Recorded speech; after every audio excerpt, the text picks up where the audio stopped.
어머님, 그 돈이면 제 명품 가방 살 수 있는데요. 며느리가 제게 한 말입니다. 제 연금으로 명품 가방을 사겠다고요. 그것도 제 병원비를 달라고 했을 때 그 순간 저는 깨달았습니다. 며느리에게 제 연금은 제 노후 대비가 아니라 그저 공짜 돈이었다는 것을, 모든 것은 1년 전부터 시작되었습니다. 제 이름은 박순희, 올해 65입니다. 남편을 일찍 여의고 혼자 아들을 키웠습니다.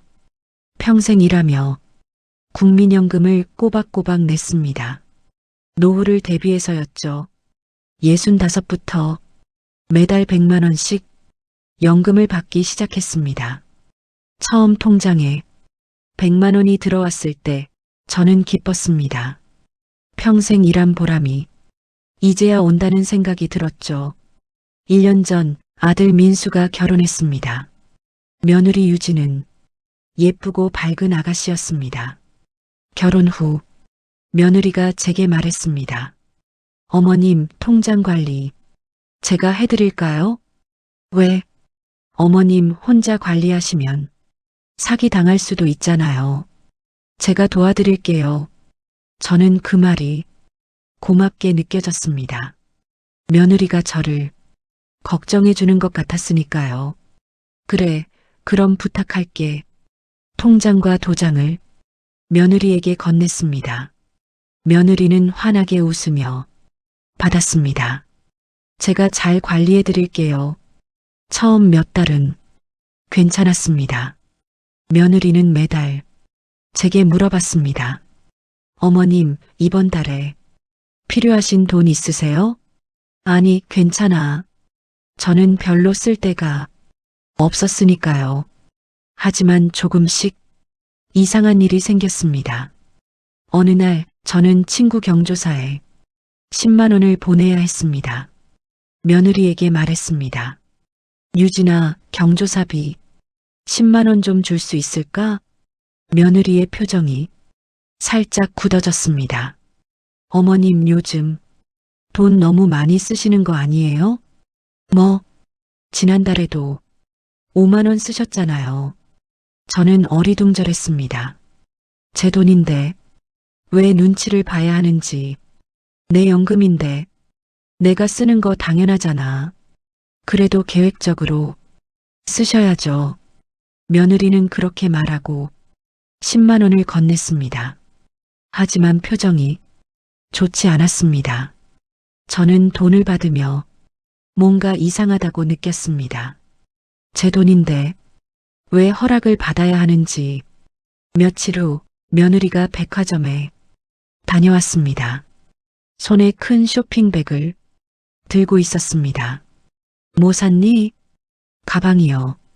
며느리가 쇼핑백에서 명품 가방을 꺼냈습니다. 반짝반짝 빛나는 가죽 가방이었습니다. 예쁘네. 얼마야? 200만 원이요.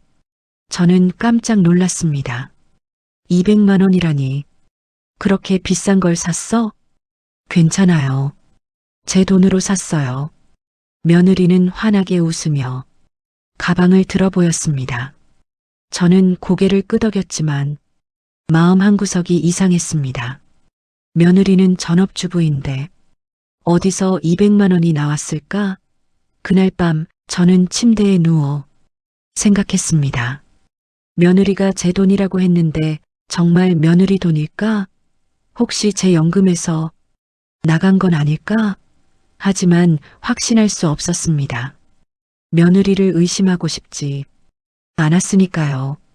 다음 날 아침 며느리가 출근하는 아들을 배웅했습니다. 저는 거실 소파에 앉아 있었습니다. 며느리가 돌아와 소파에 앉으며 말했습니다. 어머님, 오늘 친구들 만나러 가요. 그래, 다녀와. 며느리는 어제 산 명품 가방을 들고 나갔습니다. 저는 며느리가 나간 후 혼자 생각에 잠겼습니다. 며느리가 제 통장을 관리한 지 반년, 저는 정확히 얼마를 썼는지 몰랐습니다. 며느리에게 물어보면 알 수 있겠지만 왠지 물어보기가 조심스러웠습니다. 며느리가 기분 나빠할 것 같았으니까요. 일주일 후 저는 병원에 갔습니다. 정기 검진이었습니다. 진료비가 5만 원 나왔습니다. 집에 돌아와 며느리에게 말했습니다. 유진아, 병원비 5만 원 좀 줄래? 며느리가 한숨을 쉬었습니다. 어머님 또요? 병원 다녀왔어.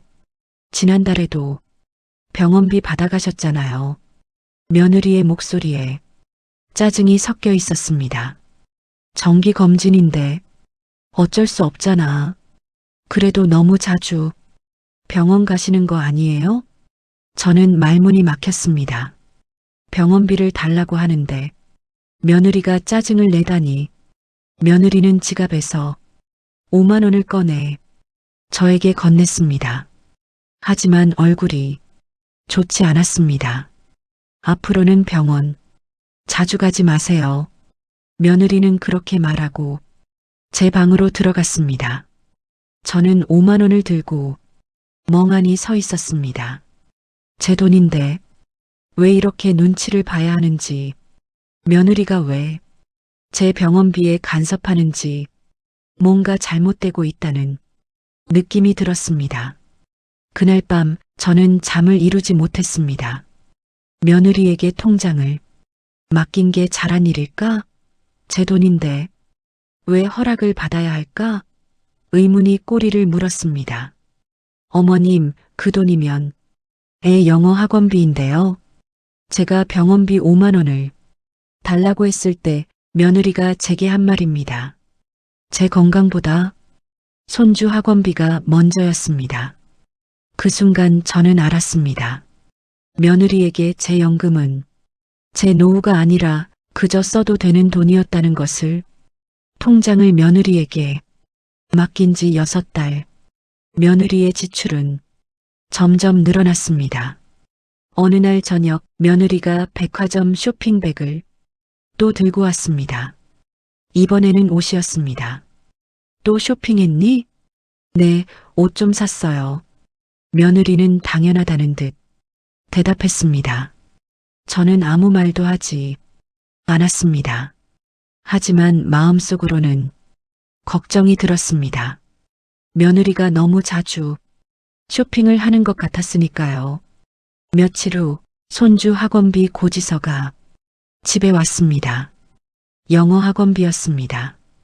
한 달에 50만 원이었습니다. 며느리가 고지서를 보며 말했습니다. 어머님 연금으로 학원비 내면 되겠네요. 50만 원이나 해? 요즘 학원비가 다 이래요. 며느리는 당연하다는 듯 말했습니다. 저는 불안했습니다. 제 연금 100만 원 중에서 50만 원이 학원비로 나가면 남는 돈이 얼마나 될까? 유진아, 학원비 너무 비싼 거 아니야? 요즘 애들 다 다녀요. 며느리는 제 말을 대수롭지 않게 넘겼습니다. 일주일 후 저는 우연히 며느리가 친구와 통화하는 걸 들었습니다. 부엌에서 설거지를 하고 있을 때였습니다. 거실에서 며느리 목소리가 들렸습니다. 응, 우리 시어머니 연금으로 생활비 쓰고 있어. 며느리가 웃으며 말했습니다. 한 달에 100만 원이야. 꽤 쏠쏠하지? 전화기 너머 친구 목소리가 들렸습니다. 대박 좋겠다. 그러니까 우리 남편 월급으로는 빠듯한데 시어머니 연금이 있으니까 여유 있어. 저는 설거지하던 손을 멈췄습니다. 며느리가 제 연금으로 생활비를 쓰고 있다니 시어머니는 뭐라 안 해? 친구가 물었습니다. 아니, 괜찮대. 어차피 혼자 쓸 때도 없잖아. 며느리가 웃으며 말했습니다. 저는 가슴이 철렁 내려앉았습니다. 혼자 쓸 데가 없다고요? 제 연금은 제 노후 대비인데 설거지를 마치고 제 방으로 들어갔습니다. 침대에 앉아 생각했습니다. 며느리가 제 연금을 당연하게 여기고 있었습니다. 제가 허락했던 것도 아닌데 저는 결심했습니다. 통장 내역을 확인해 봐야겠다고. 다음 날 며느리가 장 보러 나갔을 때 저는 며느리 방에 들어갔습니다. 서랍에서 제 통장을 찾았습니다. 손이 떨렸습니다. 통장을 펼쳐 거래 내역을 봤습니다. 지난 석 달 동안의 내역이 있었습니다. 첫 달 80만 원 출금, 둘째 달 85만 원 출금, 셋째 달 90만 원 출금. 저는 눈을 의심했습니다. 매달 80만 원 이상씩 나가고 있었습니다. 제가 쓴 돈은 한 달에 10만 원도 안 됐는데 나머지는 모두 며느리가 쓴 것이었습니다. 손이 부들부들 떨렸습니다. 통장을 더 넘겼습니다. 출금 내역을 보니 백화점, 학원비, 외식, 명품 매장 모두 며느리가 쓴 돈이었습니다. 저는 통장을 덮고 며느리 방을 나왔습니다. 거실 소파에 앉아 한참을 멍하니 있었습니다. 제 연금이 이렇게 빠르게 사라지고 있었다니. 현관문 열리는 소리가 났습니다. 며느리가 장을 보고 돌아온 것입니다. 저는 며느리를 불렀습니다. 유진아, 잠깐 이야기 좀 하자. 며느리가 소파에 앉았습니다. 왜요, 어머님? 통장 내역 좀 봤는데 며느리의 표정이 순간 굳어졌습니다. 매달 80만 원 이상 나가던데? 그게 생활비랑 학원비 내고 그러다 보니까요. 그래도 너무 많은 거 아니야? 저는 조심스럽게 말했습니다. 며느리가 한숨을 쉬었습니다. 어머님, 요즘 물가가 얼마나 비싼데요? 그래도 어머님은 혼자 계시니까 돈 얼마나 쓰겠어요? 저희는 세 식구잖아요. 며느리의 말투가 조금씩 날카로워졌습니다. 그래도 내 연금인데 통장 좀 돌려받고 싶어. 저는 용기를 내어 말했습니다. 며느리의 얼굴이 완전히 굳어졌습니다. 어머님, 어머님이 관리하시면 사기당해요. 그래도 내 돈이잖아. 제가 관리하는 게 안전해요. 며느리는 단호하게 말했습니다.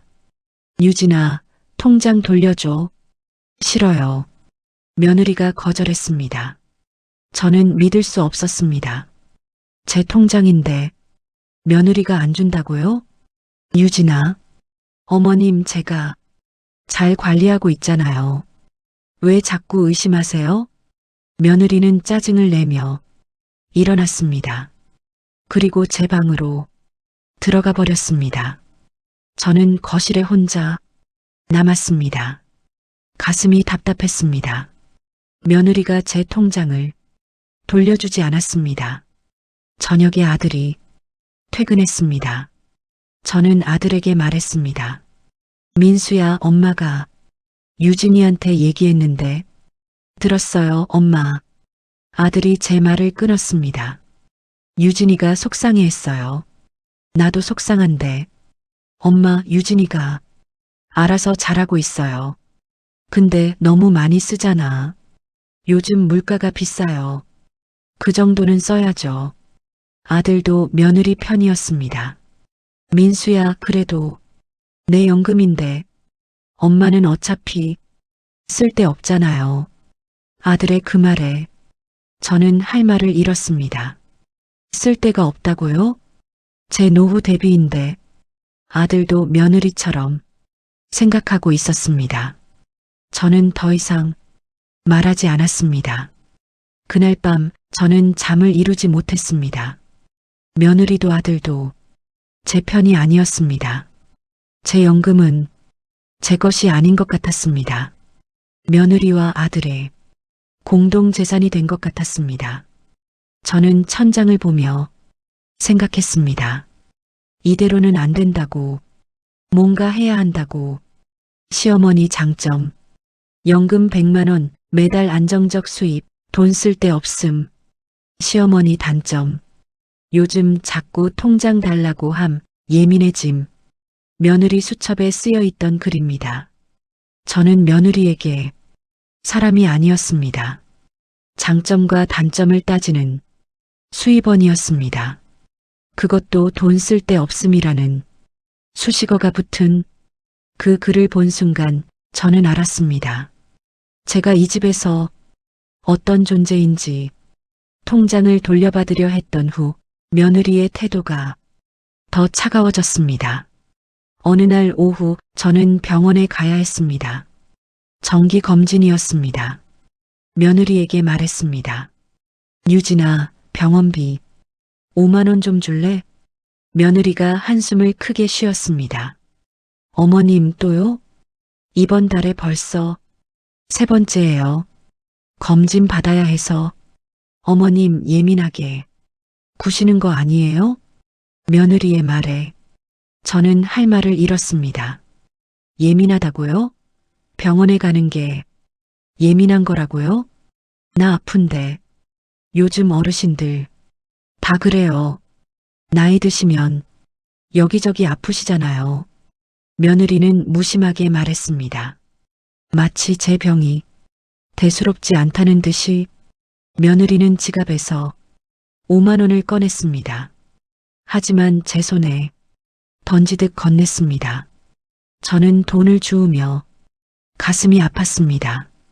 제 돈인데 왜 이렇게 대접받아야 하는지 아들 민수에게 다시 한번 말해보기로 했습니다. 저녁에 아들이 퇴근한 후 저는 말했습니다. 민수야, 엄마 얘기 좀 들어줄래? 또 통장 얘기예요? 아들이 피곤한 표정으로 물었습니다. 응, 유진이가 너무 많이 쓰는 것 같아. 엄마, 유진이가 알아서 잘해요. 근데 내 연금이잖아. 엄마는 혼자 계시니까 돈 얼마나 쓰겠어요. 아들도 똑같은 말을 했습니다. 그래도 내 노후 대비인데 엄마 조금만 더 참아줘요. 유진이도 바빠요. 아들은 제 말을 제대로 듣지 않았습니다. 저는 더 이상 말하지 않았습니다. 아들도 며느리 편이었습니다. 며칠 후 친구 경자에게 전화를 걸었습니다. 경자야, 나 요즘 너무 힘들어. 왜? 무슨 일이야? 저는 며느리 이야기를 다 했습니다. 경자는 한숨을 쉬었습니다. 순이야, 요즘 며느리들 다 그래. 참아야지 어쩌겠어. 그래도 며느리랑 싸우면 아들도 힘들어. 그냥 주는 거라고 생각해. 친구도 위로가 되지 않았습니다. 저는 완전히 고립됐습니다. 며느리도 아들도 친구도 제 편이 아니었습니다. 모두가 제게 참으라고만 했습니다. 어느 날 오후 저는 며느리 방 청소를 해주러 갔습니다. 침대 시트를 갈고 방을 정리하는데 책상 위에 수첩이 놓여 있었습니다. 저는 무심코 수첩을 펼쳤습니다. 거기에는 며느리가 쓴 글이 있었습니다. 우리 살림 계획 남편 월급 300만 원, 대출 이자 50만 원, 공과금 20만 원, 식비 50만 원, 남는 돈 180만 원, 시어머니 연금 100만 원, 학원비 50만 원, 외식비 20만 원, 쇼핑 30만 원, 우리가 쓸 수 있는 돈. 저는 그 글을 보고 손이 떨렸습니다. 며느리가 제 연금을 아예 우리 돈으로 계산하고 있었습니다. 수첩을 더 넘겼습니다. 다른 페이지에 또 다른 글이 있었습니다. 시어머니 장점. 연금 100만 원, 매달 안정적 수입, 돈 쓸 데 없음. 시어머니 단점. 요즘 자꾸 통장 달라고 함, 예민해짐. 저는 그 글을 보고 눈물이 났습니다. 며느리가 저를 정말 그렇게 생각하고 있었습니다. 연금 100만 원, 돈 쓸 데 없음. 저는 며느리에게 사람이 아니라 매달 100만 원 주는 수입원이었습니다. 저는 수첩을 덮고 며느리 방을 나왔습니다. 거실로 가서 소파에 앉았습니다. 가슴이 무너지는 것 같았습니다. 며느리는 제 희생을 당연하게 여기고 있고 제 연금은 우리 돈이라고 생각하고 있습니다. 며칠 후 며느리가 또 친구와 통화를 했습니다. 저는 부엌에서 설거지를 하고 있었는데 거실에서 며느리 목소리가 들렸습니다. 응, 우리 시어머니 연금으로 우리 살림 돌리는 거야. 며느리가 웃으며 말했습니다. 편하지 뭐. 어차피 시어머니 돈 쓸 데도 없잖아. 전화기 넘어 친구 목소리가 들렸습니다. 그럼 너희가 다 쓰는 거야? 응, 학원비도 내고 외식도 하고 내 쇼핑도 하고. 며느리가 키득키득 웃었습니다. 완전 이득이네. 그러니까 시어머니한테 고맙지. 며느리의 웃음소리가 거실에 울렸습니다. 저는 설거지하던 손을 멈췄습니다. 설거지를 마치고 제 방으로 들어갔습니다. 침대에 앉아 제 손을 봤습니다. 평생 일한 손, 국민연금을 꼬박꼬박 낸 이유는 노후 대비였는데 이제는 며느리의 쇼핑 자금이 되어버렸습니다. 저는 눈물이 났습니다. 더 이상 참을 수 없었습니다. 그날 밤 저는 결심했습니다. 이제는 진짜 확인해야겠다고. 며느리가 정말 제 연금을 어떻게 쓰는지, 그리고 제가 이 상황을 바꿀 수 있는지. 며느리는 이제 제가 말을 꺼내면 짜증부터 냅니다. 아들도 제 편이 아닙니다. 친구도 위로가 안 됩니다. 하지만 저는 포기할 수 없었습니다. 제 연금은 제가 평생 일해서 받은 것입니다. 며느리의 쇼핑 자금이 아닙니다. 저는 창밖을 바라봤습니다. 어둠이 내리고 있었습니다. 이제는 정말 결정해야 할 때입니다. 이대로 계속 살 것인지 아니면 바꿀 것인지. 수술비 300만 원이요? 그럼 이번 달 생활비는 어떻게요? 제가 담낭암 진단받고 병원비를 얘기했을 때 며느리가 제게 한 말입니다. 제 생명보다 이번 달 생활비가 먼저였습니다. 그 순간 저는 깨달았습니다. 며느리에게 제 연금은 제 치료비가 아니라 그저 빼앗기면 안 되는 돈이었다는 것을. 며느리 수첩을 본 후 저는 며칠 동안 몸 상태가 이상했습니다. 배가 자주 아팠고 소화가 안 됐습니다. 오른쪽 옆구리가 욱신거렸습니다. 처음에는 그냥 체한 줄 알았습니다. 하지만 통증이 점점 심해졌습니다. 며느리에게 말했습니다. 유진아, 나 병원 가봐야 할 것 같아. 왜요? 어디 아프세요? 배가 계속 아파. 며느리가 한숨을 쉬었습니다. 어머님, 이번 달 병원비 벌써 많이 쓰셨는데 그래도 아픈데 어떻게? 그냥 약국에서 소화제 사드시면 안 돼요? 며느리는 병원 가는 것조차 아까워했습니다. 하지만 저는 참을 수 없었습니다. 혼자 병원에 갔습니다. 의사 선생님이 검사를 해보자고 했습니다. 초음파 검사를 받았고 피 검사도 했습니다. 일주일 후 검사 결과를 들으러 다시 병원에 갔습니다. 의사 선생님의 표정이 심각했습니다. 어르신, 담낭에 문제가 있습니다. 뭐가 문제인데요? 담낭암으로 보입니다. 저는 귀를 의심했습니다. 암이라고요? 암이요? 네, 조직 검사 결과 담낭암이 맞습니다. 그럼 어떻게 해야 해요? 빨리 수술하셔야 합니다. 지금 단계에서는 수술로 제거 가능해요. 의사 선생님의 말이 계속 이어졌습니다. 하지만 늦어지면 다른 곳으로 전이될 수 있어요. 저는 가슴이 철렁 내려앉았습니다. 수술비는 얼마나 드나요? 300만 원 정도 예상하시면 됩니다. 300만 원. 제 연금 석 달치였습니다. 언제 수술해야 해요? 빠르면 빠를수록 좋습니다. 다음 주에 가능하세요?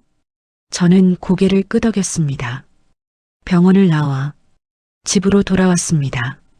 손이 떨렸습니다. 암이라니, 수술을 해야 한다니. 집에 도착했을 때 며느리가 거실에 있었습니다. 어머님 병원 다녀오셨어요? 응. 저는 소파에 앉았습니다. 며느리에게 말해야 했습니다. 유진아, 병원에서 검사 결과 나왔어. 뭐래요? 담낭암이래. 며느리의 표정이 굳어졌습니다. 암이요? 응. 수술해야 한대. 언제요? 다음 주에. 며느리는 잠시 말이 없었습니다. 그리고 조심스럽게 물었습니다. 수술비는 얼마예요? 300만 원. 며느리의 얼굴이 새하얘졌습니다. 300만 원이요? 응. 며느리가 한숨을 쉬었습니다. 어머님, 그럼 이번 달 생활비는 어떻게요? 저는 귀를 의심했습니다. 제가 암 진단을 받았는데 며느리가 걱정하는 건 생활비였습니다. 유진아, 나 암이야. 알아요. 근데 300만 원은 너무 커요. 내 연금으로 해야지. 어머님, 그 돈은 이미 다 계획 잡혀 있어요. 며느리가 말했습니다. 애 학원비, 대출 이자, 생활비. 그래도 나 수술해야 해. 어머님 수술 좀 미루시면 안 돼요? 며느리의 그 말에 저는 믿을 수 없었습니다. 뭐라고? 다음 달에 하시면 되잖아요. 한 달 정도는 괜찮을 거예요. 의사가 빨리 하래. 그래도 며느리는 난처한 표정으로 휴대폰만 봤습니다. 저는 가슴이 무너지는 것 같았습니다. 며느리는 제 생명보다 생활비가 더 중요했습니다. 저녁에 아들 민수가 퇴근했습니다. 며느리가 먼저 아들에게 말했습니다. 오빠 어머님이 담낭암이래. 아들이 놀라며 제게 다가왔습니다. 엄마 진짜예요? 응. 수술해야 한대. 언제요? 다음 주에. 아들의 표정이 심각해졌습니다. 수술비는요? 300만 원. 아들이 며느리를 봤습니다. 며느리가 말했습니다. 오빠 300만 원은 너무 큰 돈이에요. 우리 이번 달 대출 이자도 내야 하고. 그래도 엄마 수술해야죠. 그럼 당신이 돈 구해와요. 며느리가 짜증을 냈습니다. 저는 어머님 연금으로 이번 달 생활비 계획 다 잡았다고요. 아들이 난처한 표정을 지었습니다. 엄마, 죄송한데 제가 지금 당장 300만 원은 어려워요. 그럼 나는 어떻게? 저는 아들을 봤습니다. 엄마, 한 달만 기다려주시면 안 돼요? 제가 돈 마련해 볼게요. 의사가 빨리 하래. 그래도 아들도 며느리 편이었습니다. 저는 더 이상 말하지 않고 제 방으로 들어갔습니다. 침대에 앉아 천장을 봤습니다. 암 진단을 받았는데 수술비를 걱정해야 하다니, 제 연금으로 제 수술을 못한다니, 며느리가 제 연금을 이미 다 써버렸기 때문에 저는 눈물이 났습니다. 며칠 후 저는 병원에 다시 갔습니다. 의사 선생님께 수술을 미뤄야 한다고 말하려고요. 선생님, 수술을 한 달 후에 하면 안 될까요? 의사 선생님이 심각한 표정을 지었습니다. 어르신, 왜요? 빨리 하셔야 해요. 돈이 좀 어려워서요. 어르신, 암은 기다려주지 않아요. 한 달만 늦어져도 전이 될 수 있어요. 그래도 가족분들과 상의해 보세요. 정말 빨리 하셔야 합니다. 저는 병원을 나왔습니다. 집으로 돌아오는 길 저는 생각했습니다. 제 연금은 제 것입니다. 평생 일해서 꼬박꼬박 낸 돈입니다. 며느리가 쓸 권리가 없습니다. 제 생명을 지키는데 써야 합니다. 집에 도착해서 며느리와 아들을 거실로 불렀습니다. 유진아, 민수야, 나 결정했어. 두 사람이 저를 봤습니다. 다음 주에 수술할 거야. 며느리의 얼굴이 굳어졌습니다. 어머님, 돈은요? 내 연금으로 할 거야. 그럼 이번 달 생활비는요? 그건 너희가 알아서 해. 며느리가 소리를 높였습니다. 어머님, 그럼 저희는 어떡해요? 나는 어떡하고? 저는 단호하게 말했습니다. 내 생명이 더 중요해. 며느리는 말문이 막혔습니다. 아들이 조심스럽게 말했습니다. 엄마, 그래도 민수야, 엄마는 죽고 싶지 않아. 저는 눈물을 흘리며 말했습니다. 내 연금은 내가 쓸 거야. 그날 밤 저는 결심했습니다. 내일 며느리에게 통장을 돌려받겠다고, 더 이상 참지 않겠다고, 제 생명을 지키겠다고, 통장 돌려받는다. 내 연금 내가 쓴다. 암 진단받은 후 제가 며느리에게 선언한 말입니다.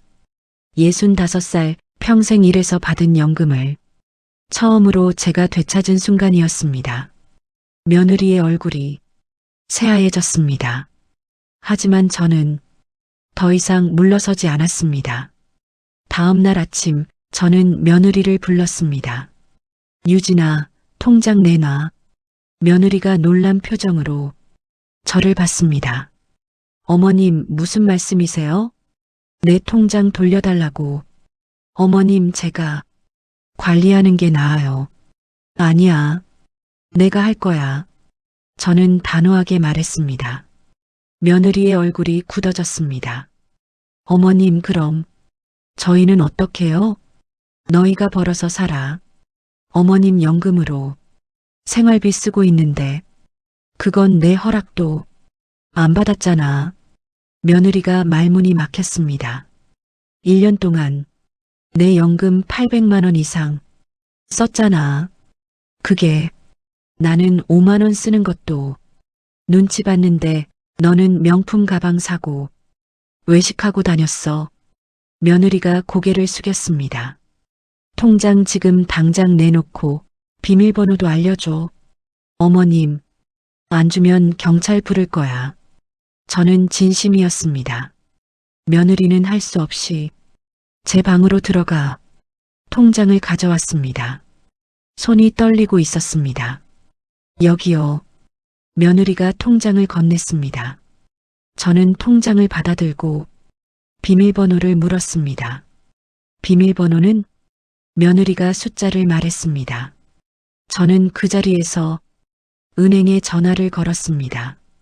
비밀번호를 바꾸겠다고 했습니다. 며느리가 그 모습을 보며 울기 시작했습니다. 어머님, 그럼 저희 생활비는요? 너희가 알아서 해. 어머님이 저희 생활비 안 주시면 어떡해요? 내 연금은 내 병원비야. 저는 단호하게 말했습니다. 며느리는 소파에 주저앉아 울었습니다. 아들 민수가 퇴근하고 집에 왔을 때 며느리가 울면서 말했습니다. 오빠, 어머님이 통장 가져가셨어. 아들이 저를 봤습니다. 엄마, 왜 그러세요? 내 연금이잖아. 내가 관리할 거야. 그래도 민수야, 나는 수술해야 해. 내 연금으로 내 생명 지킬 거야. 아들이 난처한 표정을 지었습니다. 엄마, 저희는 어떡해요? 너희가 벌어. 제 월급만으로는 빠듯해요. 그동안 내 연금 800만 원 넘게 썼잖아. 이제 너희가 벌어. 저는 단호하게 말하고 제 방으로 들어갔습니다. 다음 날 저는 은행에 갔습니다. 통장 비밀번호를 직접 바꿨습니다. 새 체크카드도 만들었습니다. 은행 직원이 물었습니다. 어르신, 다른 분 추가하실 분 없으세요? 아니요. 저만요. 저는 확실하게 말했습니다. 일주일 후 저는 수술을 받았습니다. 수술비 300만 원은 제 연금으로 냈습니다. 수술은 성공적이었습니다. 의사 선생님이 말했습니다.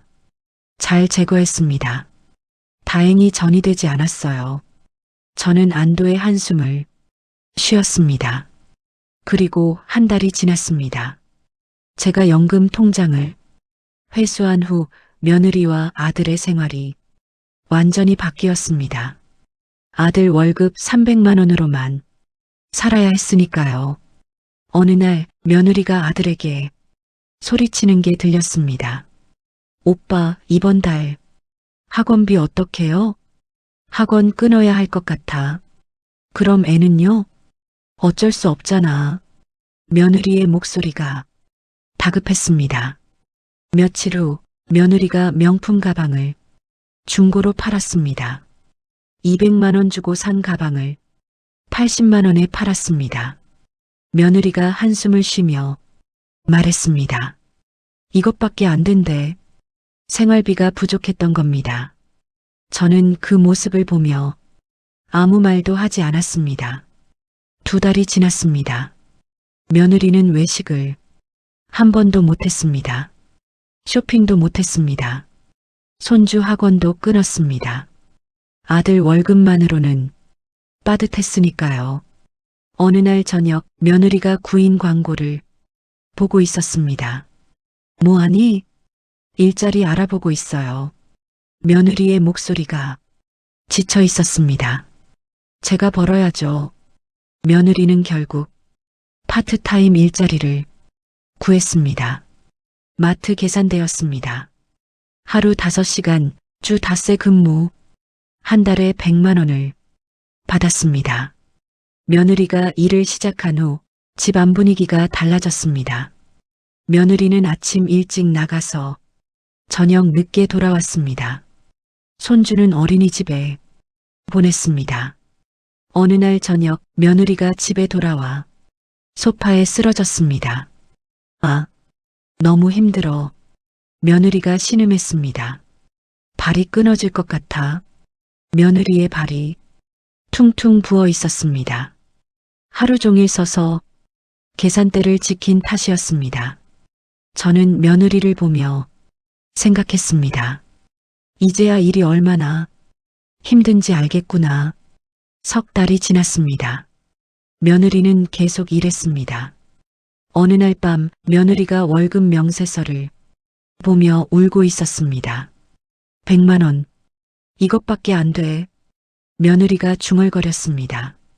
한 달 내내 일했는데 며느리는 그제야 깨달은 것 같았습니다. 돈을 버는 게 얼마나 힘든지. 어느 날 저녁 며느리가 제 방문을 두드렸습니다. 어머님, 며느리가 들어왔습니다. 눈이 빨갛게 부어 있었습니다. 들어와. 며느리는 제 침대 옆에 앉았습니다. 어머님, 제가 정말 잘못했어요. 며느리가 울먹였습니다. 어머님 연금을 제 돈처럼 썼어요. 1년 동안 800만 원 넘게 썼는데 며느리가 눈물을 흘렸습니다. 저는 3달 일하고 300만 원밖에 못 벌었어요. 며느리는 계속 울었습니다. 어머님이 평생 일해서 받은 연금을 제가 너무 쉽게 생각했어요. 며느리의 목소리가 떨렸습니다. 일하는 게 이렇게 힘든 줄 몰랐어요. 돈 버는 게 정말 힘들어요. 발은 아프고 허리는 끊어질 것 같고. 며느리가 고개를 숙였습니다. 그런데 저는 어머님 연금을 명품 가방 사는데 썼어요. 며느리가 제 손을 잡았습니다. 정말 죄송해요, 어머님. 저는 며느리를 봤습니다. 며느리의 손이 거칠어져 있었습니다. 석 달 전만 해도 부드럽고 매끈했던 손이 이제는 일로 거칠어졌습니다. 유진아, 저는 조용히 말했습니다. 이제 알았니? 돈 버는 게 얼마나 힘든지. 네, 정말 힘들어요. 나는 평생 일했어. 며느리가 고개를 끄덕였습니다. 그래서 받은 연금이 100만 원이야. 네, 그 돈을 너는 쇼핑하는 데 썼지. 며느리가 눈물을 흘렸습니다. 정말 죄송해요. 저는 며느리의 손을 가볍게 두드렸습니다. 사과는 받아. 근데 예전으로는 못 돌아가. 네, 알아요. 이제부터 내 연금은 내가 쓴다. 며느리가 고개를 끄덕였습니다. 네, 당연해요. 어머님 돈이에요. 며느리는 진심으로 말하는 것 같았습니다. 며칠 후 며느리가 봉투를 제게 건넸습니다. 어머님, 이거요. 뭔데?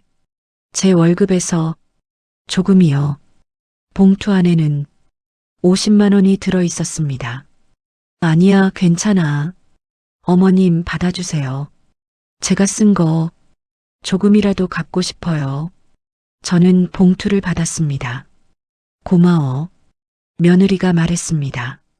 앞으로 매달 조금씩 드릴게요. 제가 어머님께 잘못한 거니까요. 넉 달이 지났습니다. 며느리는 여전히 파트타임을 하고 있습니다. 힘들어하지만 계속 일합니다. 돈을 버는 게 얼마나 힘든지 이제는 알기 때문입니다. 저는 제 연금으로 자유롭게 살고 있습니다. 병원비도 내고 친구들과 여행도 갑니다.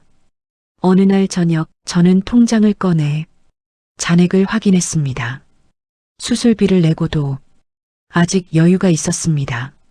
저는 미소를 지었습니다. 제 연금은 제가 관리합니다. 제 노후는 제가 지킵니다. 며느리는 직접 경제적 붕괴를 겪고 일의 고통을 경험하고 그제야 깨달았습니다. 하지만 우리 관계는 예전으로 돌아갈 수 없습니다.